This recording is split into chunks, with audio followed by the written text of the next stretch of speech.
Welcome to the 544 podcast. We are your hosts. I'm Bill Isberg. Justin Liebertor. He's the 5. I'm the 44. We're here with you each week on Friday, dropping new episodes. So to our fans, thanks for tuning in. Before we get to the gist of the show tonight, I do want to put a little apology out from last week's episodes for anybody trying to watch. We had to upload them a couple times. We had some editing difficulties last week with some copyright infringements, which we never had before. We're learning. We're figuring it out. Yes, exactly. We don't want to go to jail. So we tried to put the highlight film at the end that Lefty had playing for us at the reunion party. And once I uploaded it, there was a couple songs in there that were illegal. Well, not illegal, but we just didn't have rights to post on the podcast. So it was going to make us take the whole show down. So I had to cut that part out. Reposted it. And then some of the other songs I put on there, like That's What Friends Are For. I think that actually came up with a violation in Russia. So if you're watching on YouTube, there's like this little yellow triangle that it says like it's visible in Pittsburgh or it's visible in America, but not in Russia for some reason. We got to do it again. That's weird. Yeah, exactly. For our Russian fans, we apologize. What are our Russian fans? I don't know what we're gonna do. So sure. Yes. And Spotify, same issues too. Spotify would like, I don't know. I never thought about that, having like songs from the highlight film. So we just had to edit a few things. So today we'll just try to make sure that we don't put any copyright infringement material on here. We'll do our best. Yes. And I apologize for this episode. I'll be broadcasting remotely today from the beautiful city of Erie, Pennsylvania. Yes, in Erie, they don't allow sleeves in Erie, do they? They do not. It's nice. It's pretty warm up here. It's a robust summertime. So tropical. It is very area. tropical. So, the hotel room's a little hot. So, and this is the only McKeesport shirt I brought with me too. Keeping with the theme, this is where we're at. So, we're just gonna make it work, one way or another. Yeah. Sometimes you have to roll. Sometimes you have guests that you can't pull off, and you have to come up last minute, call an audible, and make things work out like this week. So it'll work out. It's gonna be probably our best show. Probably. So cheers to that. Cheers to that. I will enjoy this delicious glass of bullet that I have every week. Wow. You were able to get bullet up there in Erie. They have that. They have a bar. Surprisingly, who knew? So, yeah. So I got hotels with a bar. Hotels with a bar. That's kind of like clutch, Like you go away somewhere, you get like a hotel that doesn't have a bar. It's kind of like, so what am I gonna do? Yeah, I guess I'll just sit here and watch reruns of Friends or right. Yeah. In my room, just sit on the bed. At least have a drink. That's true. Right. So yeah. So it worked out. I got my bullet, so I can keep the trend going. I'm online. I'm broadcasting from my phone this time, which I'm not used to doing. So if my head gets cut off, I apologize. I'm trying to figure it out as well. And I got these headphones in. That's all for my volume. So we'll see how it works out. I can hear you. So you sound loud and clear to me. All right. Well, that works. So we're doing well so far. What do you drink? Something new here. I'm trying this. So Anne's mom went to Tennessee this week. I guess earlier last week. Maybe it was like, I don't know. I think it might have been over the weekend. It might have been this past week over the weekend. And ended up going to the Old Smoky Moonshine Distillery. Have you had Old Smoky Moonshine? I've had Old Smoky Whiskey, I believe. Oh, okay. Yeah. So they have a moonshine distillery there. Okay. And they did like tastings of moonshine, which I think that would be amazing. You like wine tastings, like a moonshine tasting. Great. Sure. So this one she brought me back a mason jar. It's Buckeye. So it's like chocolate peanut butter, like a Buckeye. Okay. You get like the wedding cookie kind of, right. Kind of things. You lost me there for a second when you said Buckeye. I'm thinking Ohio State. I'm thinking like the tree, the leaf. I'm like, I don't know what that tastes like. But yeah, I get it. Yeah, that makes sense. It reminds me a little bit of like Screwball whiskey. Yeah. Like that peanut butter whiskey. Yeah. Kind of tastes like that. More peanut butter than chocolate, but it's not bad. It's pretty good. Pretty good. Nice. Yeah. We'll have to look into getting a bottle or two. Yeah. I mean, you have a little history with moonshine, so I mean, you might want to be careful. Try to avoid that. I think I've gotten past the moonshine issues. I think I've grown as a person. Yes. 20 plus years since you got kicked out of the wedding. So I mean, It's like one wedding, happened to be your wedding, but yeah. Right. I didn't know till years later. So I mean, that's So it pretty good. worked out really well for me. Exactly right. Now we don't look back and. That's so funny. That's Anne's face when we tell the story. Yeah, sure, yeah. Not funny. She was taking her bobby pins out. It was fine. Yeah, shit. Tons of bobby pins out there. Tons of bobby pins in her hair. Yeah, exactly. So speaking of like a chocolate peanut butter like whiskey, yes, Halloween's around the corner. What's your like are you a Reese's peanut butter cup guy? Oh yeah, definitely. That's my number one. Yeah. So good. You? Go ahead. No, say what? Yeah, You? oh yeah, like that same number one. My students at my school know it. Like they bring them to school. Like after Halloween, a lot of them will bring them extras for me after Halloween, after trick or treat, and they bring their extras for me. Fridge or no fridge? I can go either way. Like I don't feel like I like fridge better. Like some people like them like cold and bitey. Yes. I don't know. I kind of like them warm sometimes, like a little like almost melted, but not too too messy, but just if you bite into it, it's like soft. Like I can go either way. I feel like you just maybe have to be in the middle one way or the other. Yeah. Jana's all fridge, all the time. I'm fridge, more warm. I can go to fridge, but I prefer the warm room temperature. Room temperature, I'd say. Yeah. I don't want it like all over my hands, but I don't want a mess. Right. Yeah. But let me pop it in there. So now, do you like all the shapes they've come out with? Are you do you like the pumpkin, the Easter eggs, the trees, the hearts? I mean, they have something for every holiday. I do. I think this is going to be weird, but I think that different shapes have different peanut butter to chocolate ratios. And I think it changes the flavor, though. 100%. I 100% agree. Yeah. I mean, like, I would say the egg was the original, I feel like. I feel like the Reese's egg came out probably, I mean, obviously, the Reese's cup. I feel like the Reese's egg was the first holiday kind of thing. Yes. Kind of, I thought I was like that consistency. Like, I like that better than the cup. I feel like the cup doesn't have enough peanut butter in it. Yeah. Like, if I eat a Reese's peanut butter cup, I'm like that. I don't like the ratios. What about the big cup? Have you had the big cup? I feel like that's too much peanut butter on the big cup. Right. That's a little bit too much for me. So it's like, I'm like a Goldilocks. I need like just right. So like, I like the egg. Then like, I feel like the pumpkin, the tree, like some of the other shapes, they have a little more chocolate, and I kind of like that too. Like I don't know, like it's. Like, I think the tree is the best one. You think the tree because it has more chocolate, or what do you think? The ratios are just right for me on the tree. It's perfect. Yep. Yeah. I'd say the egg probably has a little bit too much more peanut butter compared to chocolate. Right.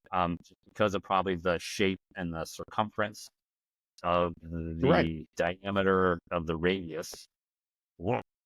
Math term. Yeah, you're the tech guy. I don't know. I don't know what you're talking about right now. Yeah, but I think maybe the tree, because the little intricate little cuts that it has going in, it's those little chocolate pieces that maybe aren't filled up. Yes. Dr. Darren. We're just talking about Reese's peanut butter. I was like, I'm in. Darren, what's your favorite Reese's peanut butter shape for the holidays? Is it like the tree? Is it the pumpkin? Is it the heart? Like, do you have one? Or are you Reese's peanut butter guy? Myself? Yeah. Well, I'm the original Reese's peanut butter cup guy. Original cup, huh? Are you room temperature or are you in the fridge? Room temp. Yeah, I think it's room temp. I think we all agree on that one here. So room temperature, 100%. Yes. But with that said, watch your health. Go see Dr. Darren at AM 360. But that's right. Don't eat too much peanut butter chocolates. But if you do, lose weight, lower your sugar. It's called my Right. But if you don't, enjoy your Halloween candy. And Reese's peanut butter cups are the best.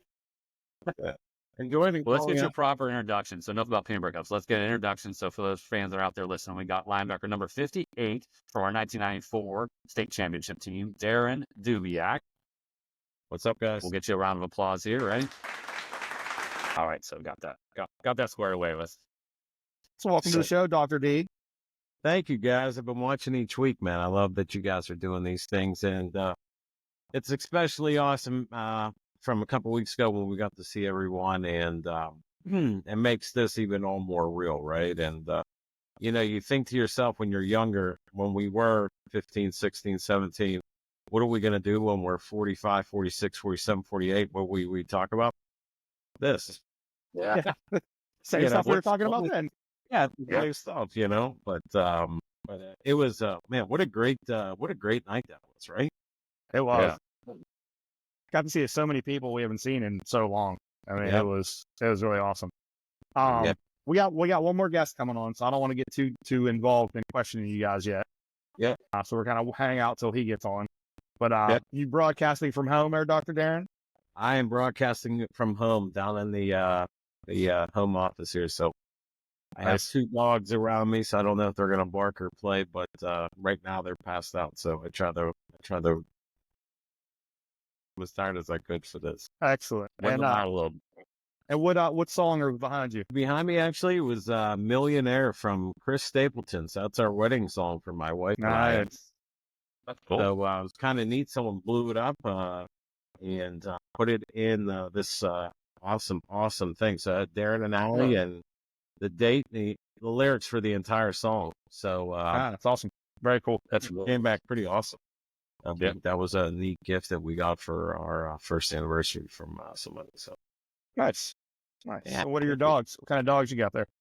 2 German Shepherds. I have Cyrus. She's 3 years old. She's 90 pounds. She's right underneath my feet. And then Bodie, because Point Break was my favorite movie. Patrick Swayze. So Bodie, Bodie Zephyr. He's a 110-pound German Shepherd. He's 2. So the big dog. 2 really good dogs, 2 big dogs. But I married a woman who loves German Shepherds, so I get German Shepherds.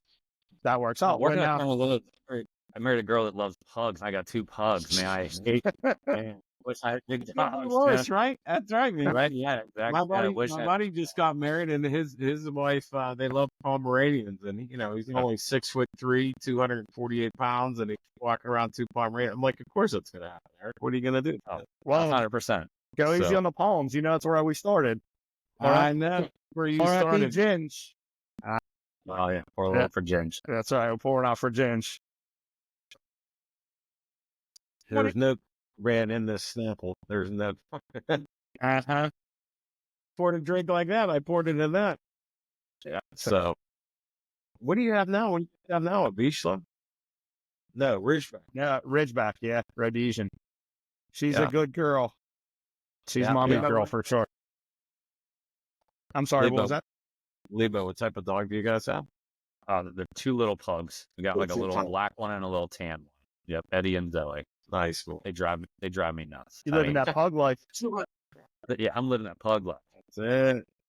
They're cute when to be honest, it's cool to come home to dogs. Like if you're a dog person, it's cool to come home and like have a dog. The problem is they like run around like idiots, just like run circles. Like they're not like calm. If they were like just calm all the time, like when they're calm, it's great. When you're sitting on the couch, they hop up on your lap, you're just like sitting there watching TV and they're just chill. It's awesome. Cool. But when they're being a-holes, it's not fun.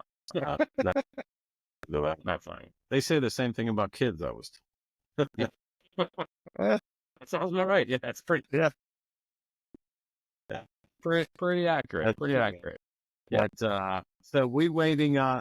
You said we're waiting on somebody else.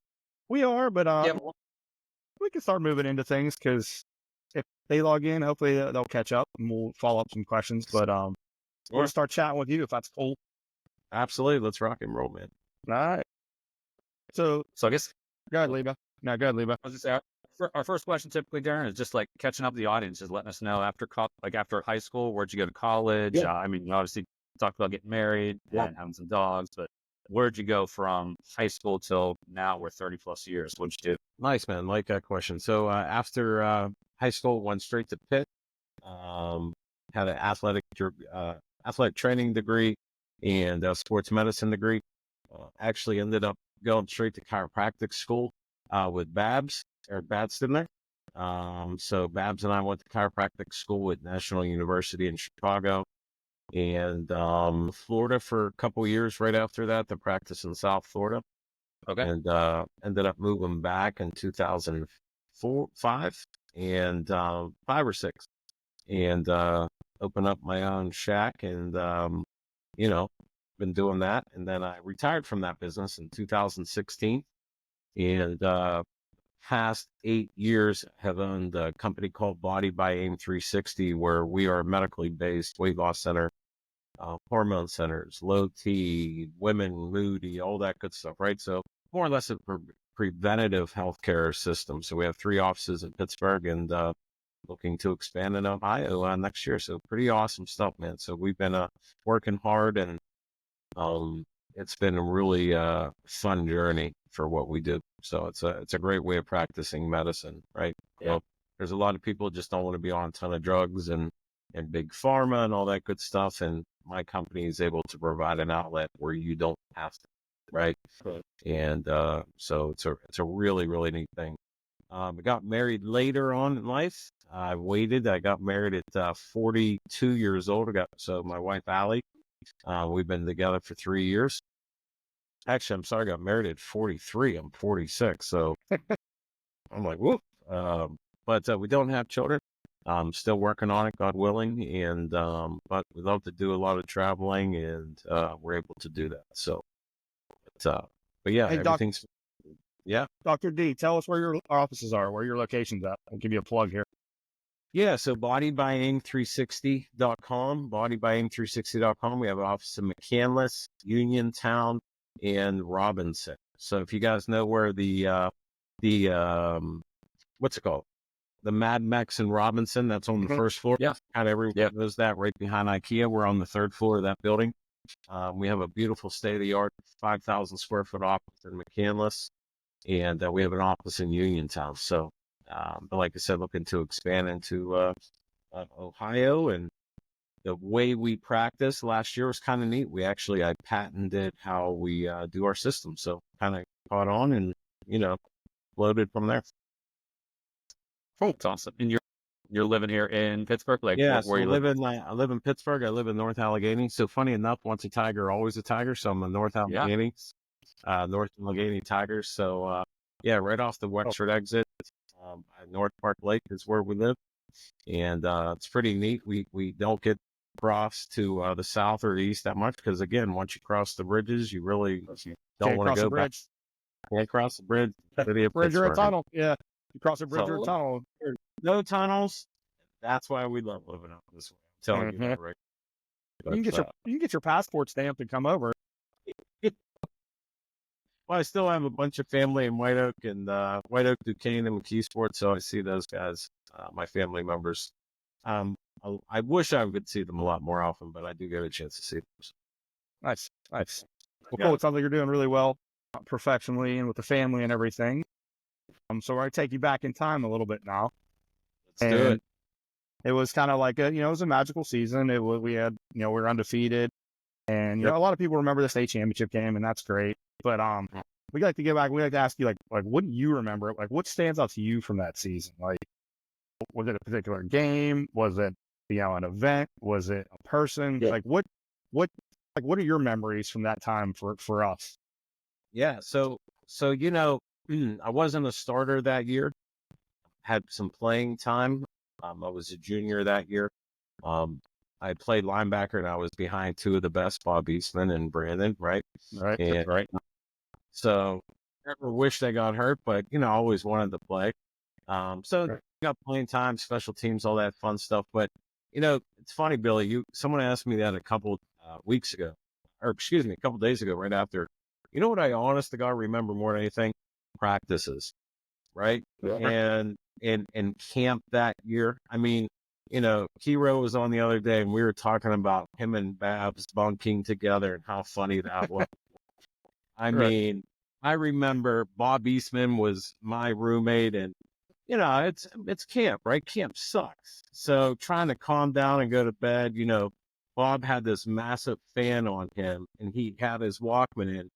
And he would pass out early and he'd be like, here, man, just listen to this. And the funniest thing is he gave me Journey's greatest hits. So Bob Eastman was listening to Journey's greatest hits, right? But no, I just again, practices were as intense as games, right? I mean, they always say practice like you play. And I think Brandon and, and Droop and a bunch of those seniors really set the preface of, hey, we're going to practice hard, right? And it made you play better, right? I mean, you remember this is 30 years ago, right? If you really think about how crazy this is, we won it in 94. What was it? Penn Hills or Woodland Hills won it the year after, right? Yep.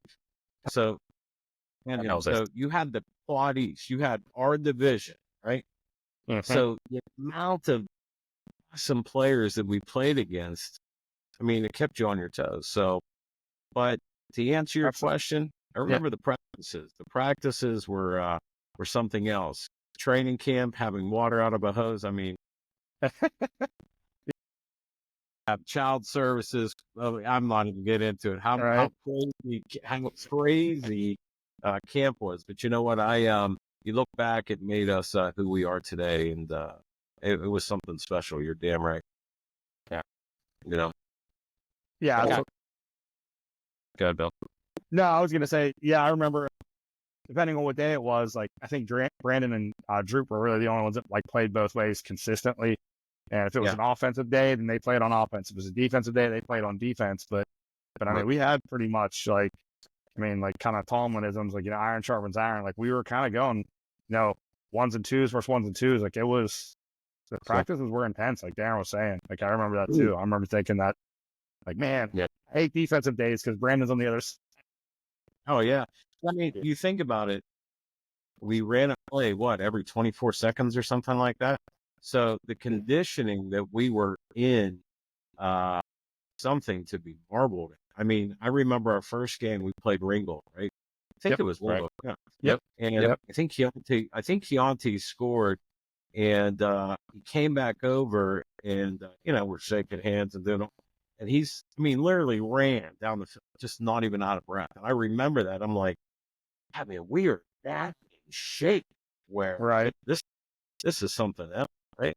And to only think, we were there, and just it's pretty amazing how fast we ran that ball and how many plays a game we really did run. Right. And now I get winded going up and down the steps. Kind of where I was going. Yeah, I was bend over, but I was afraid I'd lose my breath. Right. But it is something though, man. You think about it. The conditioning we had, 3-day camps. I mean, you know, I see just the athletes around this area. I mean, they have camp maybe twice, you know, 2-day camp. I mean, we have 3 days, and remember, we still had helmets and shoulder pads, and we thought that was a luxury. Right. Yeah. I mean, it just behooves me. And then running up that damn hill the first day. I mean, you look back, you wondered how. Yeah, it was a test, but it was to bring us together, and it was a really, really. Those were amazing moments, you know. So, and I do remember them vividly, and some days I still have nightmares about them. But about it, I mean, those were really big things that we all accomplished. So, yeah. But I mean, like you said, I mean, it was like literally blood, sweat, and tears. I mean, it was like brutal. You can't picture.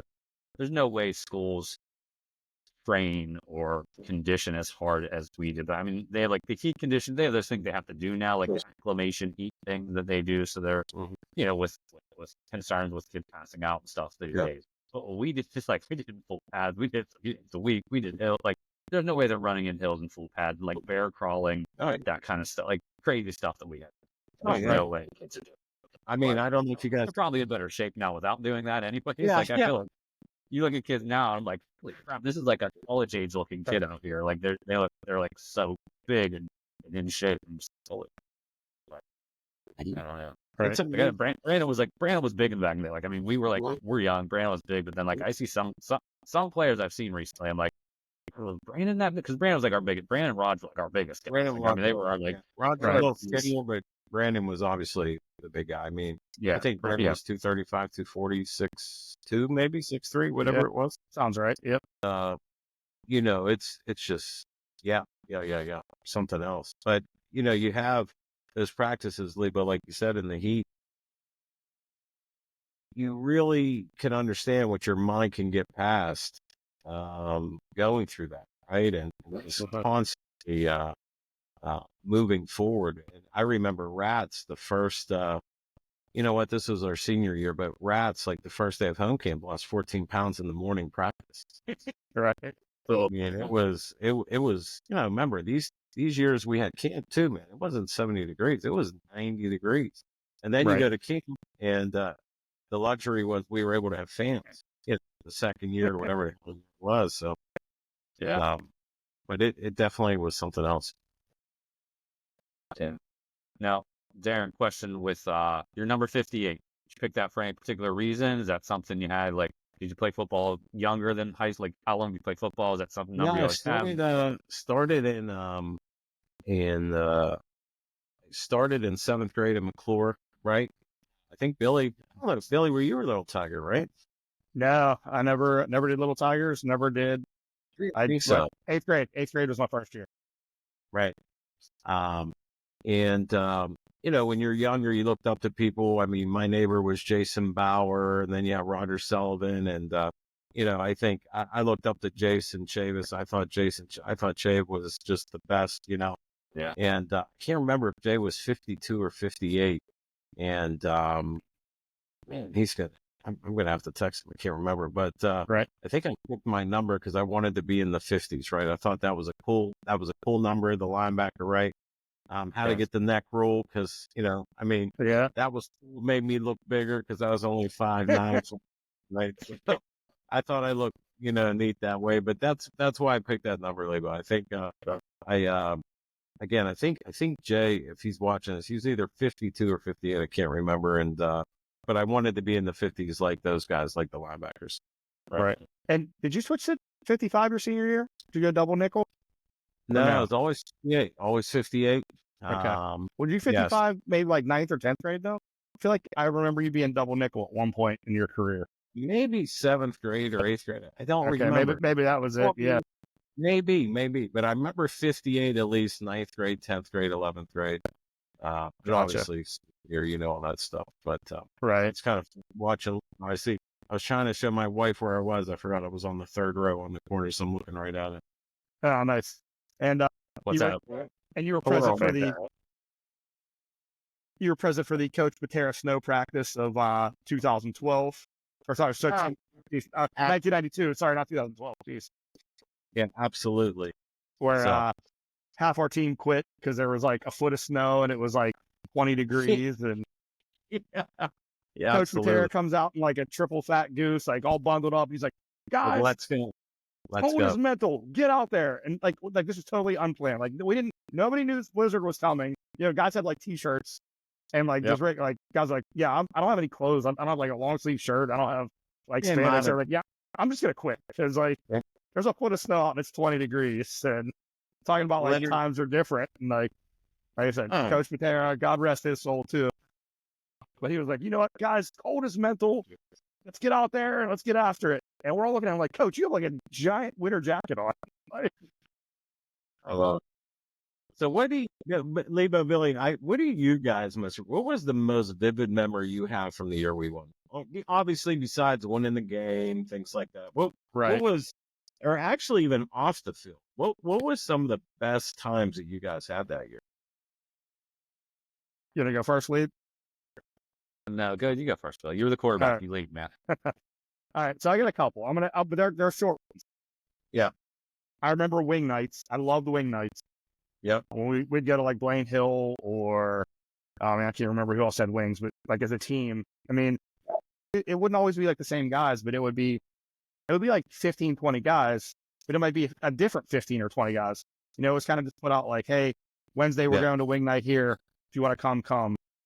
Again, it was a great turnout and it was a great time and everybody was clowning around. I love the wing nights. I will forever remember before every game, home and away, they'd still give us our meal and I would walk out. The meal was good, but I would walk out and I had my own little ritual where I would walk out. I would walk out 24 steps and it would get me pretty much to the middle of the field. And if you looked up on the hill, there's a cemetery. And when the leaves are falling off, there was one giant cross. And I would kind of say a little prayer like, hey, keep everybody safe. Please, God, don't let me mess this up for all these guys who work so hard. And then I would turn around and walk my 24 steps back because, again, me and numbers and superstition. And like I said, and just like the camaraderie of the guys. So like those are like the three things that just the wing nights, my little pregame ritual, and then, just the guys. Yeah. That's it. I think it's funny kind of like, I think back to some of like, I always grew up like liking music, like I'm like a music guy, and my dad would listen to like, he had me like sitting down, listen to like his, like his LPs and listening to like Cream and listening to like Jimi Hendrix, and like he had Queen's greatest hits.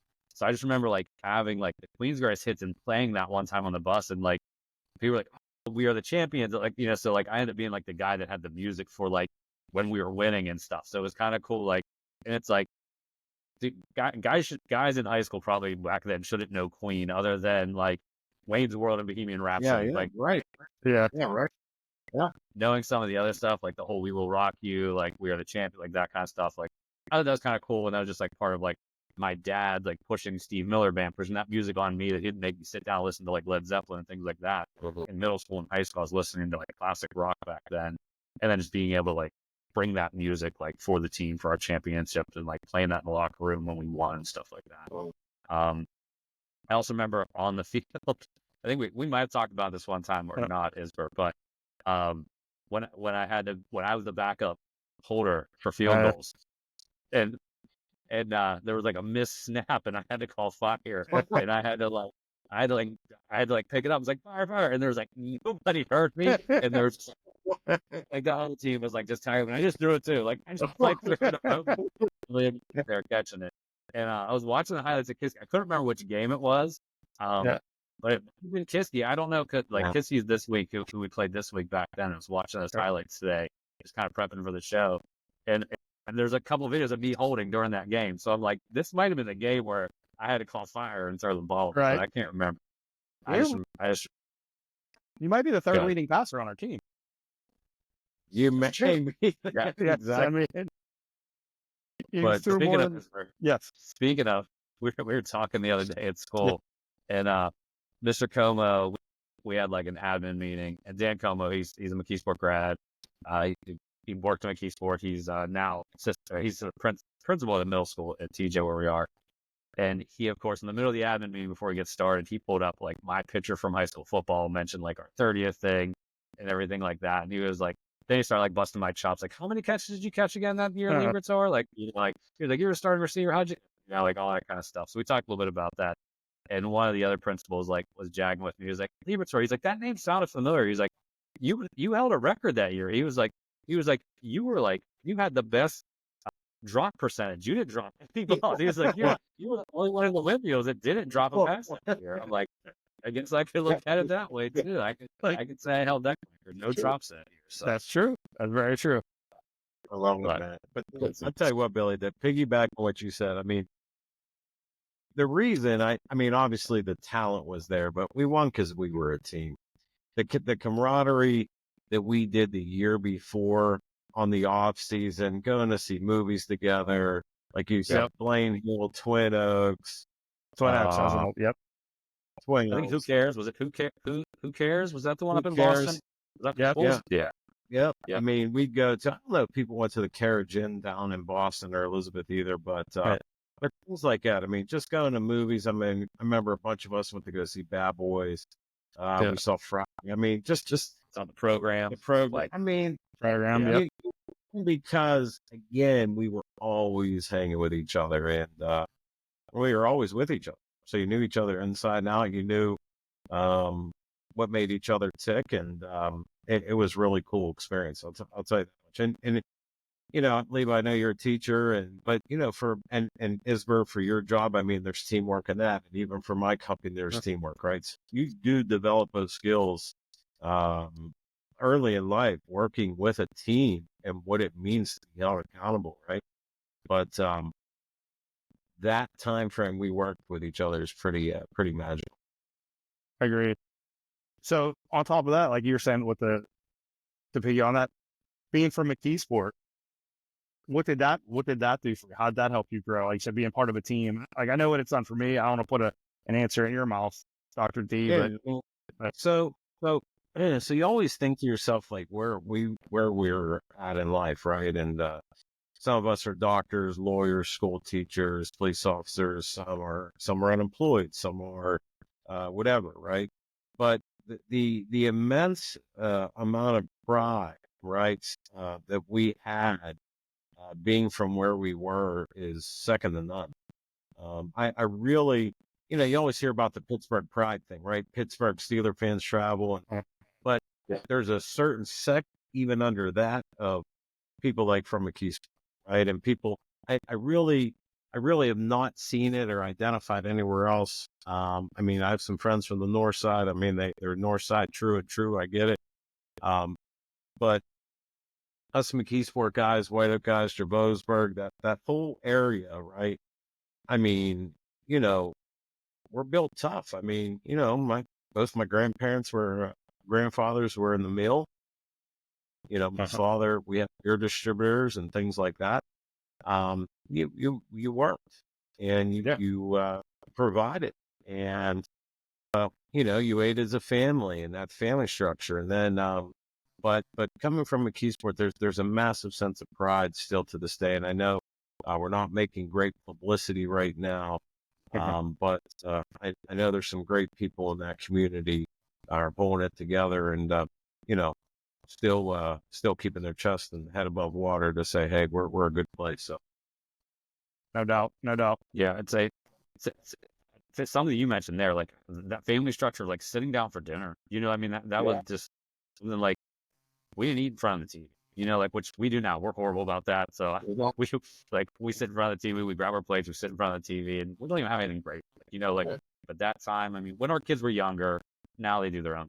They're teenagers. They're 17 and 15, so they're off doing their own thing. We're lucky to get them to come eat. But like when you're younger, we sat around the table. Like we sat around, we talked. Yeah. We ate just like we did. Talked about school, talked about what's going on, like things like that. And we did that as kids growing up. Like I remember even like before, away games, we'd always have like, those meals at home games. Yeah. I'd still have a big gnocchi deal, or I'd have something like a big meal at home with my parents before, home games, sitting down eating with that. Right. It was just something you did. And like you said, my parents, both of them worked in the steel mill too. I mean, they were steel mill people. My dad was a firefighter. My mom worked down in the city of McKeesport for TAC for a while. So it's just like they went to high school, grew up there. It's one of those things where it's like, it's just tradition. It's family. You just feel it. And it does give you like a sense of pride even though like I'm living out in South Fayette, like I love coming back to watch the game with Bill each year and go to Cal's Cantina and just be back in McKeesport anytime. I was so excited to see everyone a couple of weeks ago, but I was more excited just to take my wife back and say, hey, this is what your husband keeps talking about. Right. These are the friendships. These are all the people that I grew up with, and these are my friends. I was so excited just to kind of show that, right? And just say, hey, the world, there's so much hate in the world right now, and there's nothing but love. When we went back a couple of weeks ago, I think you guys can agree with that, right? Right. So let me pause real quick. Did I catch that Darren married somebody not from McKeesport? Yep.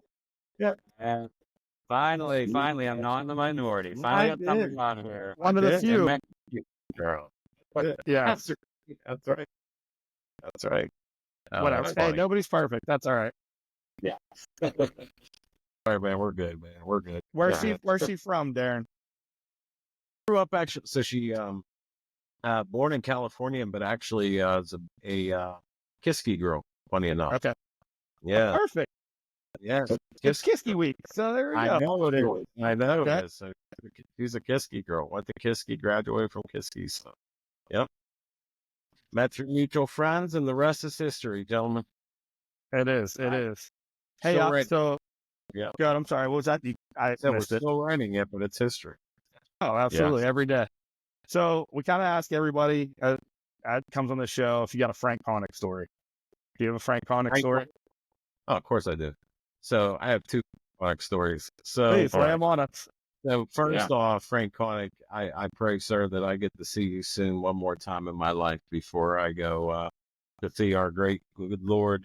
But my two Frank Connick stories are this. Number one, I'm a sophomore. He's a junior or senior.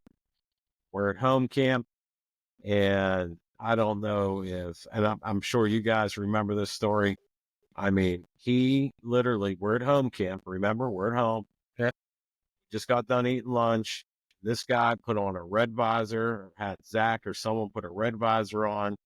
I know he went to go up and hid water bottles up in the frickin', he hid water bottle, but he didn't talk to anyone. I didn't even think he ate lunch. In that practice, I think he destroyed every human being on every single play. Seeing Frank Kong with the red visor on, the hand like this, to get, like, the guy was legendary. And the last Frank Kong story I have, as I do remember this too, was when he got all upset at Baldwin and he set up with your dad, Bill. Remember that? I do. He I remember. So Matt took everything off, and then your dad got with your dad, and your dad calmed him down. I remember that vividly. Yep. But he was, and Frank, if you're listening, would love to have you on the show so you could tell your own stories. Yeah. But he was, I mean, like you said, he's like a McKee Sport legend, and I'm sure other eras have them, but like from our 1990s, I mean, he's one of those guys that just, I mean, everybody knows him. Everyone knew how much of a freak athlete he was, and everyone knew he just did wild and crazy things, and they weren't malicious, like you said, like who else was hiding water bottles in the woods? Yeah, I mean, like we were all scared and nervous of those coaches. Frank if anything, he had to be the funniest guy. I mean, he's hilarious. I mean, he had us crying. You guys know that stuff.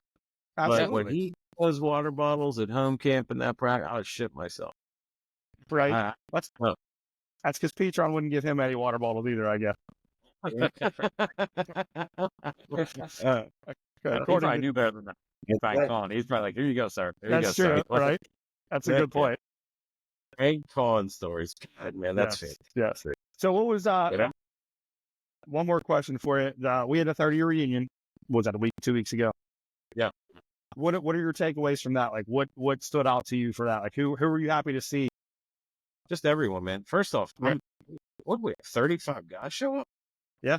I was like, that was fantastic, right? Yep. And again, it was really neat. Just the bullshit, and everyone remembers the same damn thing, right? That's what really got me.